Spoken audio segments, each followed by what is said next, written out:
Hello guys, today we are going to start our exercise 1.3 of class 11th जिसका first question है make correct statements by filling in the symbols subset of और not subset of in the blank spaces. तो blank spaces में हमें fill करना है कि जो क्वेश्चंस गिवन है हमें इस तरह ये सिंबल्स हैं, इस सिंबल का मीनिंग है कि वो सबसेट है, ठीक है, और इस सिंबल का मतलब है वो सबसेट नहीं है, ठीक है। तो प्रीवियस क्लास में मैंने आपको सबसेट ऑफ और नॉट सबसेट ये वाला पोर्शन आपको बताया था, ठीक है। इस सिंबल का मीनिंग है सबसेट होना और इस सिंबल का मीनिंग है not a subset of. Clear. अब देखिए सबसेट की डेफिनेशन आपको बताई थी मैंने। सबसेट का मतलब होता है कि वो सेट खुद और उसके छोटे छोटे पार्ट्स भी। क्लियर। अब फर्स्ट क्वेश्चन है 2,3,4, ठीक है, ये एक सबसेट है या नहीं किसका? 1 2 3 4 5 का एक सेट दिया हमें 1 2 3 4 5। क्या 2 3 4 1 2 3 4 5 के अंदर आ रहे हैं? तो आप देखोगे 2 3 4 1 2 3 4 5 के अंदर आ रहा है, 2 3 4 आ रहा है ना 1 2 3 4 5 के, तो इसका मतलब ये सबसेट है। क्लियर। एक तो तरीका ये है इस क्वेश्चन को करने का, मतलब पहली ब्लैंक में क्या आएगा? Subset of. अब मैं आपको इसकी ट्रिक बताता हूँ। देखिए हमेशा आप दिमाग में एक बात याद रखें, जो आपको क्वेश्चन में गिवन होगा आपको अगर पता करना है कि वो सबसेट है या नहीं, तो राइट हैंड साइड जो राइट हैंड साइड में एलिमेंट्स होंगे वो लेफ्ट हैंड साइड के एलिमेंट से या तो ज़्यादा होंगे या बराबर होंगे। क्लियर। और वही सेट्स के एलिमेंट्स होने तो चाहिए ही, ठीक है। तो राइट हैंड साइड बड़ी होनी चाहिए, बस इतना दिमाग में याद रखो आप कि राइट हैंड साइड बड़ी होनी चाहिए लेफ्ट हैंड साइड से। क्लियर है। चलिए सेकंड क्वेश्चन है ए बी सी। क्या ए बी सी सबसेट लग रहा है आपको बी सी डी का? ठीक है, बी और सी राइट हैंड साइड में बी सी तो है, एलिमेंट्स इक्वल हैं, ठीक है। सेकेंड पार्ट में ए बी सी में 3 एलिमेंट्स है, बी सी डी में भी 3 एलिमेंट्स है, लेकिन एलिमेंट्स डिफरेंट है तो करके ये सबसेट नहीं है। क्लियर। तो इसका सिंबल आएगा इस तरह। Clear, it is not a subset. Clear है गाइज। चलिए थर्ड है x is such that x is a student of class 11th of your school. अब देखिए लेफ्ट हैंड साइड में हमें गिवन है कि क्लास 11th का कोई स्टूडेंट है आपके स्कूल का, और राइट हैंड साइड में हमें बताया कि स्कूल का कोई भी स्टूडेंट। तो कौन सी साइड बड़ी है? राइट हैंड साइड ही बड़ी है। स्कूल में तो कोई भी स्टूडेंट ले सकते हैं, जबकि लेफ्ट हैंड साइड में सिर्फ क्लास 11th का ही कहा गया है। सिर्फ क्लास 11th और पूरा स्कूल के स्टूडेंट, कौन सी साइड बड़ी होगी? राइट हैंड साइड बड़ी होगी। तो बिल्कुल सबसेट ये होगा, ठीक है। क्लास 11th का जो स्टूडेंट है वो स्कूल का स्टूडेंट भी होगा। क्लियर। फोर्थ क्वेश्चन है x is such that x is a circle in the plane. अब एक्स इस तरह है कि एक्स कोई सर्कल है प्लेन में इस तरह, ठीक है, प्लेन में कोई भी सर्कल ड्रॉ किया हुआ है। क्लियर। और राइट हैंड साइड में गिवन है क्या ये सबसेट है किसका? X is such that x is a circle in the same plane with radius 1 unit. अब देखिए राइट हैंड साइड में कंडीशन लगा दी कि जो रेडियस होना चाहिए वो सिर्फ 1 यूनिट का होना चाहिए, ठीक है। जो रेडियस होना चाहिए वो सिर्फ और सिर्फ 1 यूनिट का होना चाहिए, जबकि लेफ्ट हैंड साइड बड़ी है। लेफ्ट हैंड साइड में तो क्या है? कोई भी सर्कल हो। क्लियर। तो यानी कि ये सबसेट नहीं होगा, राइट हैंड साइड बड़ी होनी चाहिए। क्लियर। तो ये सबसेट नहीं है, तो यहाँ पर ये सिंबल आएगा। फिफ्थ क्वेश्चन है guys x is such that x is a triangle in a plane. अब लेफ्ट हैंड साइड में कोई भी ट्राइंगल है और राइट हैंड साइड में तो वैसे ही रेक्टेंगल दे रखा है, इनका तो कोई मेल ही नहीं है ट्राइंगल और रेक्टेंगल का, तो ये भी क्या आएगा? Not a subset of. Clear. Six question है guys x is such that x is an equilateral triangle in a plane. Equilateral triangle left hand side में कहा है कि कोई इक्विलेटरल ट्राइंगल है, जबकि राइट हैंड साइड में कहा है कि ट्राइंगल है, ठीक है। तो ट्राइंगल में तो सारे ही ट्राइंगल्स आ जाएंगे, आइसोसेलेस, इक्विलेटरल, स्केलन, ठीक है, हर तरह के ट्राइंगल्स, राइट एंगल ट्राइंगल्स, तो सारे ट्राइंगल्स। तो यानी राइट हैंड साइड बड़ी है इसमें, जबकि लेफ्ट हैंड साइड में एक कंडीशन है कि इक्विलेटरल होना चाहिए, तो राइट हैंड साइड बड़ी होनी चाहिए। तो यहाँ पर क्या आएगा? सबसेट। सिमिलैरिटी भी जरूर होनी चाहिए, जैसे पिछले क्वेश्चन में सिमिलैरिटी ही नहीं थी, ठीक है, तो ये सबसेट आएगा। लास्ट पार्ट है इसका x is such that x is an even natural number. अब हमें लेफ्ट हैंड साइड में इवन नेचुरल नंबर दिए हैं 2 4 6 8 कुछ इस तरह, लेकिन राइट हैंड साइड में कहा है कि x is such that x is N integer. अब इंटीजर में तो सारे ही नंबर्स आ जाते हैं, माइनस वाले भी, -2 -1 0 1 2 3 4 5 इस तरह सो ऑन सारे नंबर्स आएंगे, तो उसमें इवन नंबर्स तो आने ही वाले हैं, यानी कि राइट हैंड साइड बड़ी है। क्लियर। तो इसमें भी क्या आएगा, सबसेट आएगा कि इवन नेचुरल नंबर इंटीजर में भी इंक्लूडेड जरूर होगा। तो आई होप आपको ये 7 के 7 पार्ट्स पहले क्वेश्चन के अच्छी तरह से समझ आए होंगे। गाइस सेकंड क्वेश्चन है, examine whether the following statements are true और फॉल्स। तो पहला क्वेश्चन है ए कोमा बी, ठीक है, जो सेट है ए बी ब्रेसिस में लिखा होता है तो वो सेट होता है, ए B is not a subset of B C A B C ए का सबसेट नहीं है। देखिए राइट हैंड साइड में क्या है, एलिमेंट्स ज़्यादा हैं और ए बी तो है ही, राइट हैंड साइड में ए बी तो है ही, एक एक्स्ट्रा है, मतलब ए बी जरूर होना चाहिए सबसेट उसका बी सी ए का, लेकिन यहाँ पर गिवन है नॉट सबसेट, मतलब ये फॉल्स है। क्लियर, क्लियर है, ए बी सबसेट है बी सी ए का, लेकिन यहाँ पर क्या गिवन है, not a subset. Clear. Second, a comma e is a subset of x is such that x is a vowel in the English alphabet। तो a और e तो vowel है ही, ठीक है, इसमें सारे vowels आ जाएंगे, और a e भी vowel है, मतलब वो एक सबसेट है, एक उसका छोटा सा पार्ट है, राइट हैंड साइड बड़ी है, ठीक है, तो राइट हैंड साइड बड़ी है तो सबसेट होना चाहिए ये। नेक्स्ट है 1 2 3, 1 2 3 सबसेट ऑफ 1 3 5, तो एलिमेंट्स ही बिल्कुल अलग हैं, 1 2 3 1 3 5 बिल्कुल डिफरेंट है, तो फॉल्स, ठीक है, सबसेट हो ही नहीं सकता ये, तो ये क्या आएगा, फॉल्स। नेक्स्ट है A subset of A B C, तो ए बी सी में छोटा सा पार्ट ए जरूर है, तो ये भी क्या होगा, सबसेट होगा, तो ट्रू है। A is a subset of A B C, A is a subset of A B C. देखिए यहाँ पर सबसेट नहीं गिवन, ये यहाँ पर हमें दिया हुआ है बिलोंग्स टू। क्लियर। यहाँ पे आपको एक बात समझनी होगी, इसका मतलब होता है सबसेट होना और इसका मतलब होता है बिलोंग्स टू होना। बिलोंग्स टू का मतलब जैसे मैंने लिखा ए बिलोंग्स टू बी, तो मतलब ए एलिमेंट है जो बी में भी आ रहा है, ठीक है, तो ए बी सी में क्या ए आता है। क्लियर। तो A belongs to A B C. Elements को हम कभी ब्रेसेस में नहीं लिखते, जबकि इन्होंने ब्रेसेस में लिख रखा है, इन्होंने ए इस तरह लिखा है, बिलोंग्स टू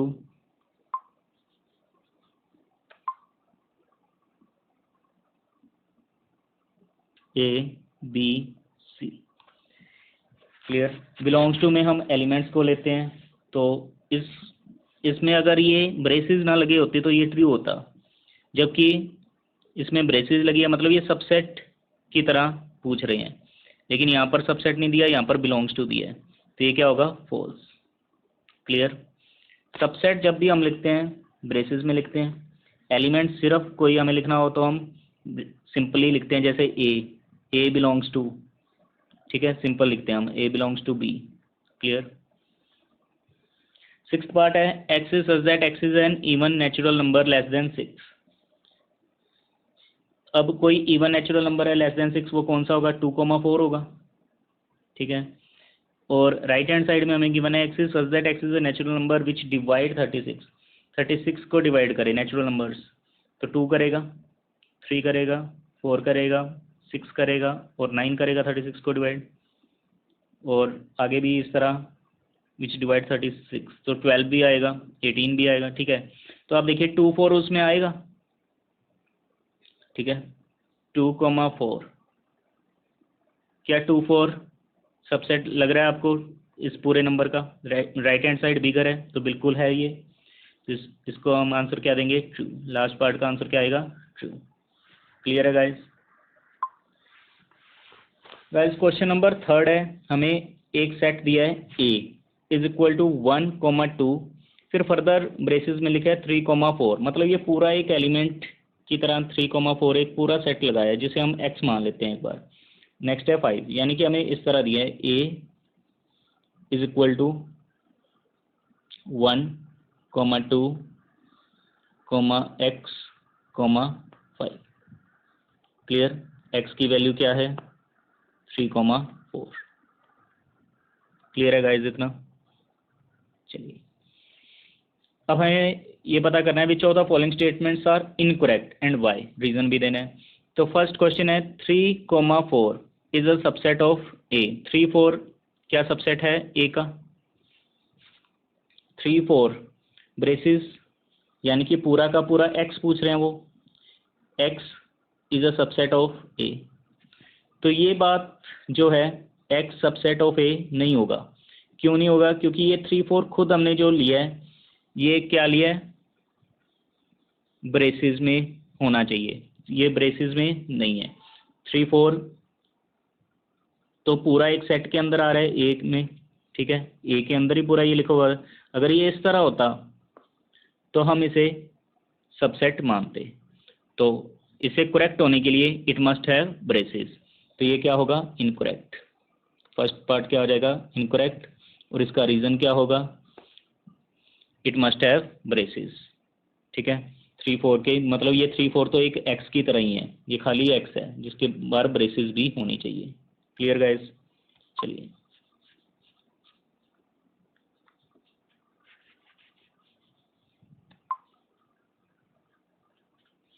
तो सेकंड है 3,4 बिलोंग्स टू ए।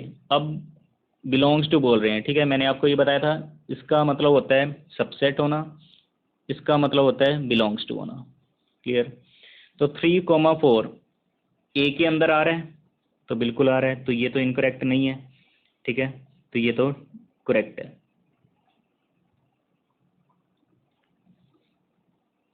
थर्ड है 3,4 मतलब अब x की वैल्यू उठाइए और उसके बाहर ब्रेसिस हैं।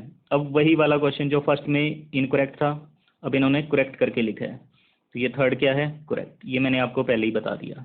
क्लियर? अब अच्छी तरह से क्लियर हो गया होगा कि थर्ड वाला करेक्ट है, फर्स्ट वाला इनकरेक्ट है। फोर्थ देखिए 1 बिलोंग्स टू ए। क्या 1 ए सबसेट ए के सेट के अंदर आ रहा है? तो 1 एलिमेंट आ ही रहा है, ठीक है, और 1 के अंदर ब्रेसिस भी नहीं लगे। जब बिलोंग्स टू वाला देखना होता है तो ब्रेसिस नहीं लगे होते, ठीक है, तो 1 के लिए ब्रेसिस लगे होते तो हम इसे इनकरेक्ट कहते हैं। तो 1 बिलोंग्स टू ए तो है, तो ये करेक्ट है। क्लियर? नेक्स्ट है 1 is a subset of A. 1 is a subset of ए।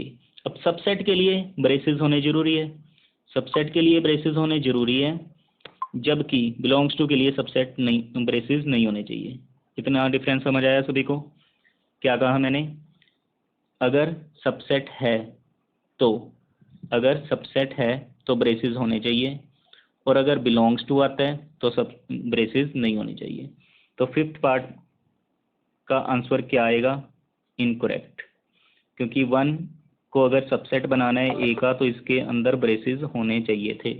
अगर ये इस तरह लिखा होता कि 1 is a subset of A तो हम इसे करेक्ट कहते। क्लियर? क्योंकि 1, 2, 3, 4, 5 इसके अगर हम सबसेट बनाते, लास्ट में मैंने आपको लास्ट वीडियो में और आज भी हमने सबसेट बनाने सीखे हैं। क्लियर? तो सबसेट को हमेशा ब्रेसिस में लिखते हैं, तो ये क्या होगा? इनकरेक्ट।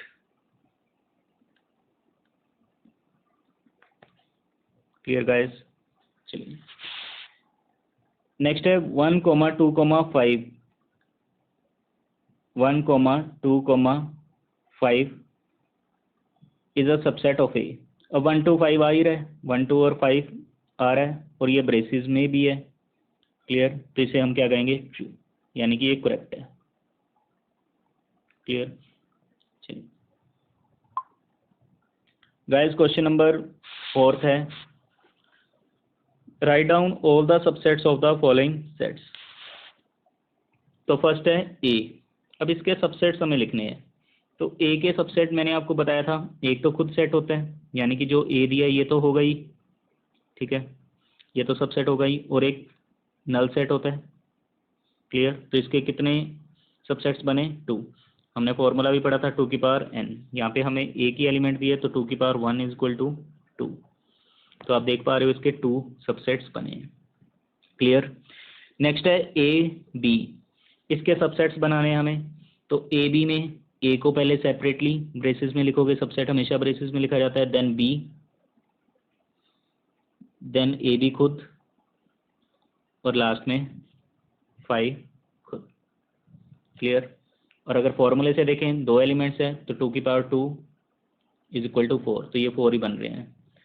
थर्ड है 1, 2, 3, तो 1, 2, 3 में पहले 1 तो एज इट इज आएगा ही, देन 2, देन थर्ड 3, फिर आएगा 1 2, और देन 2 3, फिर 1 3, और एक खुद 1 2 3 पूरा सेट आएगा, और एक नल सेट भी आता है। क्लियर। तो टोटल 8 बनेंगे, 2 की power 3 is equal to 8। Guys next है 5, तो ये 5 सेट का 5 ही रहेगा, खाली एक ही बनेगा। क्लियर। तो इसके एक ही सबसेट बनेंगे। चलिए गाइज, अब फिफ्थ क्वेश्चन है, हाउ मेनी एलिमेंट्स हैज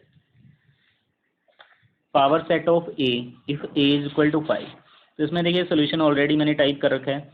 हमें पता है कि एक सेट है जिसमें n a is equal to m o है, तो इससे गाइज आपको शायद अभी समझना है, हमें ज़रूरी नहीं कि इसी तरह सोल्यूशन देना है। आप पहले अच्छी तरह से इस सोल्यूशन को देखने की बजाय पहले अच्छी तरह से समझें। देखिए, अगर A, if A is equal to 5, ठीक है, यानी कि नल सेट है, तो हम इसे एम्प्टी सेट को इस तरह भी लिखते हैं। तो इसका सबसेट क्या बनेगा ये बताइए पहले मेरे को। इसका सबसेट ऑफ 5, जो लास्ट में हमने पिछले क्वेश्चन में भी देखा, लास्ट पार्ट में, इसका सबसेट यही आएगा। और पावर सेट में हम क्या लिखते हैं, इसको तो हम खाली ऐसे भी लिख दे तो ये सबसेट होता है। पावर में क्या आ जाता है, पावर सेट में अगर उन सबसेट्स के का सेट, सारे सबसेट्स को अगर हम ब्रेसेस में लगा दें तो वो बन जाता है क्या, पावर सेट। क्लियर। तो आपने देखा इसमें कितने आ रहे हैं एलिमेंट्स, एक ही आ रहे हैं। तो how many elements it has, only 1 element. Clear guys. चलिए गाइज नेक्स्ट है, write the following as intervals. तो हमें अब इसे इंटरवल्स की फॉर्म में लिखना है।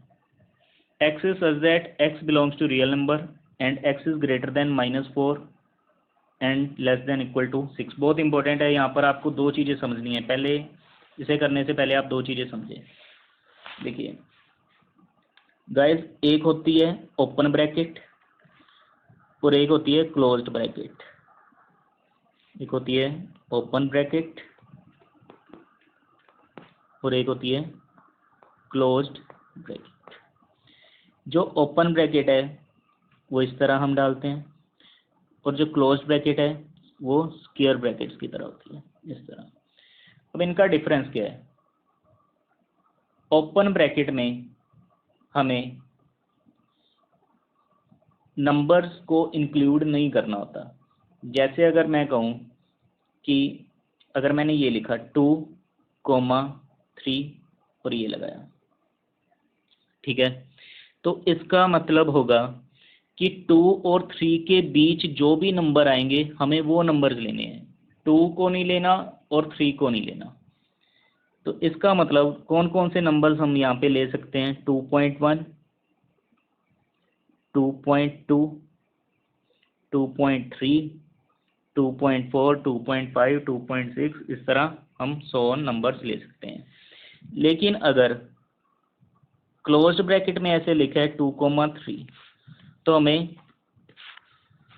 2 और 3 के बीच वाले तो लेने ही हैं और 2 को भी लेंगे, जबकि यहाँ पे हमने 2.1 लिया, 2.2 लिया, 2.3 लिया। यहाँ पे हमें 2 भी लेना है, 2.1 और उसके बीच वाले भी 2.2 और इस तरह 3 भी। क्लियर है, क्लियर है गाइस ये अच्छी तरह से।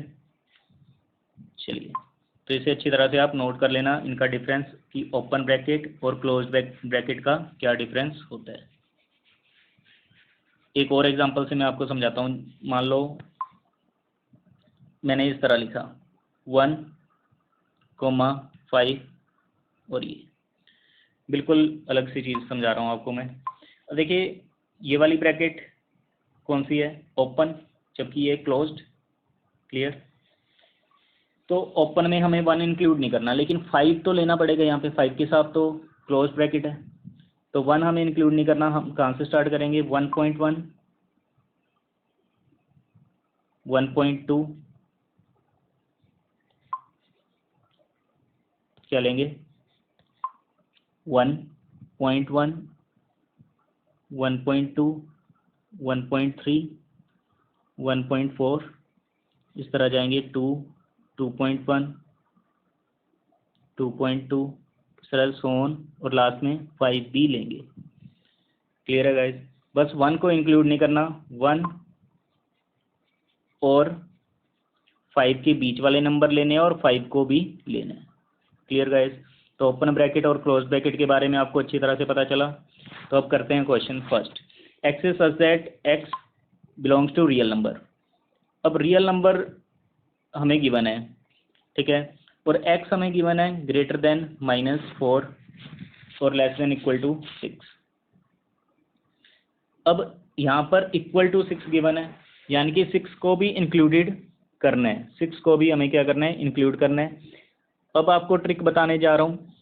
अगर इक्वल टू वाला सिंबल हो, इस तरह हो या इस तरह हो, इसके साथ जो भी लगा होगा उसे हमें इंक्लूड करना होगा।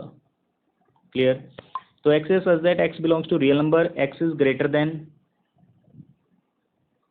-4 and less than equal to 6। ठीक है। तो अब इसे हम कैसे लिखेंगे इंटरवल्स की फॉर्म में। देखिए -4 ग्रेटर देन -4 है, ग्रेटर देन -4, इक्वल तो नहीं है, मतलब -4 को इंक्लूड नहीं करना, तो हम कौन सी ब्रैकेट लगाएंगे, ओपन ब्रैकेट। और ये less than equal to 6, less than equal to 6, इन नंबर्स को तो लिखना ही लिखना है। ठीक है। अब इक्वल भी है तो यहाँ पर क्या लगेगी, क्या लगेगी, closed bracket. 6 is to be included, so we have used square bracket, whereas -4 is not to be included, so we have used open bracket, या इसे राउंड ब्रैकेट बोल देते हैं। ये वाली स्क्वायर ब्रैकेट होती है और ये वाली राउंड ब्रैकेट होती है। क्लियर। चलिए फर्स्ट पार्ट आपको समझ आया, इस तरह हम इसका आंसर लिखेंगे।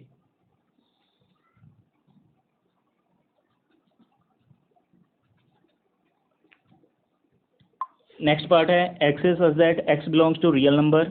अब देखिए x is greater than -12, x is greater than -12 and less than -10। अब इक्वल तो है ही नहीं, -12, बस आप क्या लिखो, -12 लिख लो पहले और -10 तो लिख ही लो। ठीक है। अब क्या है, इक्वल तो है ही नहीं, तो दोनों पे क्या लगा दो, ये राउंड ब्रैकेट, या फिर जिसे ओपन ब्रैकेट बोलते हैं। क्लियर। ठीक, इसका आ जाएगा सेकंड का आंसर। थर्ड है x is such that x belongs to real number, x is greater than equal to 0। अब ग्रेटर भी है और 0 और 7, इनको तो आपने लिख लिया एज इट इज। अब यहाँ पर ग्रेटर देन इक्वल भी है तो ये वाली, लेकिन यहाँ पे सिर्फ इक्वल का निशान नहीं है, सिर्फ लेस देन है, तो यहाँ पर ये वाली ब्रैकेट। तो ये आ जाएगा थर्ड का आंसर। लास्ट है x is such that x belongs to real number, x is greater than equal to 3, less than equal to 4। अब 3 और 4 को तो लिखना ही है, दोनों में इक्वल के साइन है, तो दोनों पे क्या लगाएंगे, क्लोज्ड ब्रैकेट्स। क्लियर है guys. Question number 7, right the following intervals. अब सेट बिल्डर फॉर्म में हमें इन्हें लिखना है, write the following intervals in set builder form. उसका बिल्कुल ऑपोजिट क्वेश्चन। अब पहले आप ब्रैकेट देखिए, दोनों क्या है ब्रैकेट्स, ब्रैकेट्स क्या हैं, ब्रैकेट्स हैं open.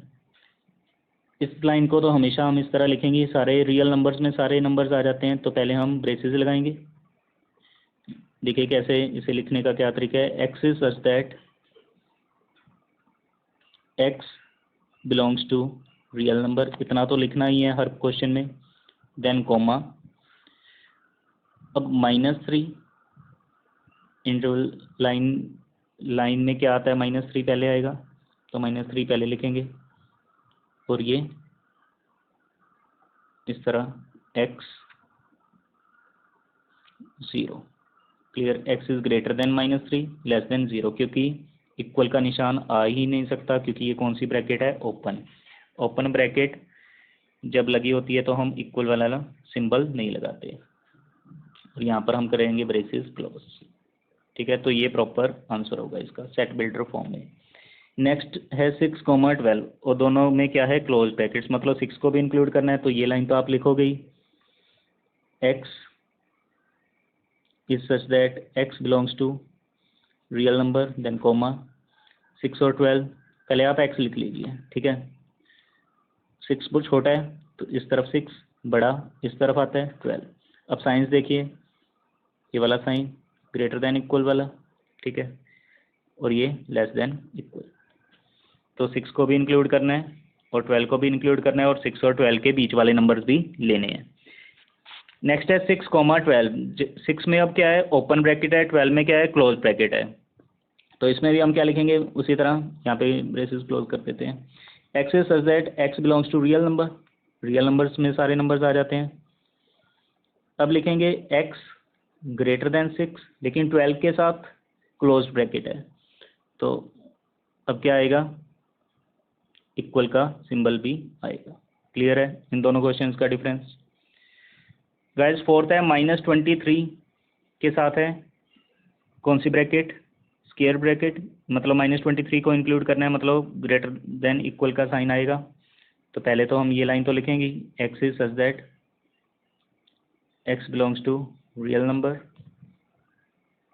x is greater than equal to -23 and less than 5। Clear. I hope आपको ये सारे क्वेश्चंस अच्छी तरह से समझ आ रहे होंगे। सो क्वेश्चन नंबर 8 है, what universal sets would you propose for each of the following, the set of right triangles. अब इसका यूनिवर्सल सेट बताना है, यूनिवर्सल सेट में सारा कुछ आ जाता है, अब राइट ट्रायंगल्स बताने हैं आपको। तो राइट ट्रायंगल बताने के लिए सारे के सारे ट्रायंगल्स आने चाहिए, मतलब राइट ट्रायंगल किस में आ सकता है, सारे ट्रायंगल्स में। तो हम क्या लिखेंगे, यूनिवर्सल सेट को यू की फॉर्म में लिखते हैं, is equal to x is such that x is a triangle in a plane, मतलब प्लेन में कोई भी ट्रायंगल, एरोप्लेन वाला नहीं, बस कोई भी प्लेन, ठीक है। x is such that x is a triangle in a plane. Next है the set of isosceles triangles, इसका यूनिवर्सल सेट हम क्या लिखेंगे, u is equal to isosceles वाले में भी सेम ही आ जाएगा, x is such that x is a triangle in a plane, ठीक है। जिन्हें यूनिवर्सल सेट नहीं पता वो मेरी लास्ट वीडियो जरूर देखें, फिर भी मैं आपको एक बार और समझा रहा हूँ। यहाँ पर देखिए यूनिवर्सल सेट क्या होता है, मान लो a है, a सेट में क्या है 1,2 और b में क्या है 5,6, ठीक है। ये दो सेट है 1, 2, 5, 6। यूनिवर्सल सेट क्या होगा, इन दोनों ये दो नंबर्स भी आएंगे यूनिवर्सल सेट में और कुछ एक्स्ट्रा भी आ जाए 1, 2, 3, 4, 5, 6। क्लियर। तो उसमें 1, 2, 5, 6 तो आ ही रहे ना, तो यूनिवर्सल सेट में मतलब कुछ एक्स्ट्रा भी आ जाता है, लेकिन जो सेट लेना है वो भी होना चाहिए। चलिए गाइस 9th क्वेश्चन है, हमें सेट ए गिवन है 135, बी गिवन है 246, सी गिवन है 0, 2, 4, 6, 8। तो हमें बताना है कि विच ऑफ द फॉलोइंग में be considered as universal set for all the 3 sets A B C. देखिए फर्स्ट है 0, 1, 2, 3, 4, 5, 6, क्या ये यूनिवर्सल सेट हो सकता है, देखिए आप ए सेट 135, तो 135 इसमें भी है, 135 है, ठीक है।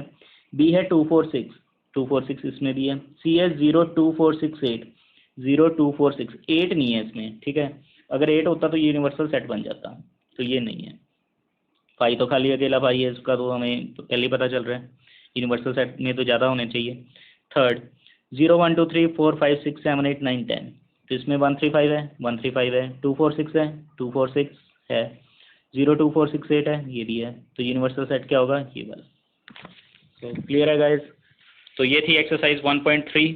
आई होप आपको बिल्कुल इजी लगी होगी। अब अगर आपने पहले वाली वीडियोस देखी नहीं है तो उन्हें ज़रूर देखिए, फिर ही आपको एक्सरसाइज आसान लगेगी। तो इस एक्सरसाइज से पहले मैंने आपको समझाए थे सबसेट के बारे में बताया था, यूनिवर्सल सेट के बारे में बताया था और पावर सेट के बारे में बताया था। तो गाइस नोट्स बनाते रहिए अपने। All the best.